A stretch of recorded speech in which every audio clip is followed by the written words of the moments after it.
अस्सलाम वालेकुम सामीन, होम रेमेडी चैनल में खुश आमदीद। आज की वीडियो में मैं आपको मीठी शकरकंदी बनाने का तरीका बताऊंगा। सामीन, शकरकंदी हर छोटे बड़े को बहुत पसंद है। ख़ास तौर पर खट्टी मीठी शकरकंदी तो हर किसी को बहुत ही पसंद है। लेकिन आज मैं आपको एक और तरह से शकरकंदी बनाने का तरीका बताऊंगा। आज हम बनाएंगे मीठी शकरकंदी। जी सामीन, खट्टी शकरकंदी के अलावा मीठी शकरकंदी भी बनती है और खाने में बहुत ज़्यादा मज़े की होती है। बहुत ही आसान तरीका है।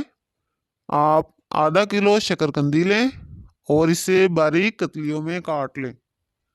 अब एक बर्तन में इसे डालें और इसमें 3 कप पानी डाल दें और 2 कप चीनी डाल दें। फिर इसे तेज़ आंच पर पकाएं। जब पानी पकने लगे तो आंच हल्की कर दें। 10 से 15 मिनट तक पकने दें। इस दौरान ख्याल रखें इसमें मौजूद पानी खुश्क ना हो। अगर 15 मिनट से पहले ही पानी खुश्क हो जाए तो इसे उतार लें और चेक कर लें कि शकरकंदी गल चुकी है। इसे एक अलग बर्तन में निकाल लें। आपकी मीठी मीठी शकरकंदी तैयार है। मज़े मज़े से खाएं और हमारे चैनल को सब्सक्राइब करें ताकि ऐसी ही मज़ेदार सी वीडियो आपको मिलती रहें। शुक्रिया।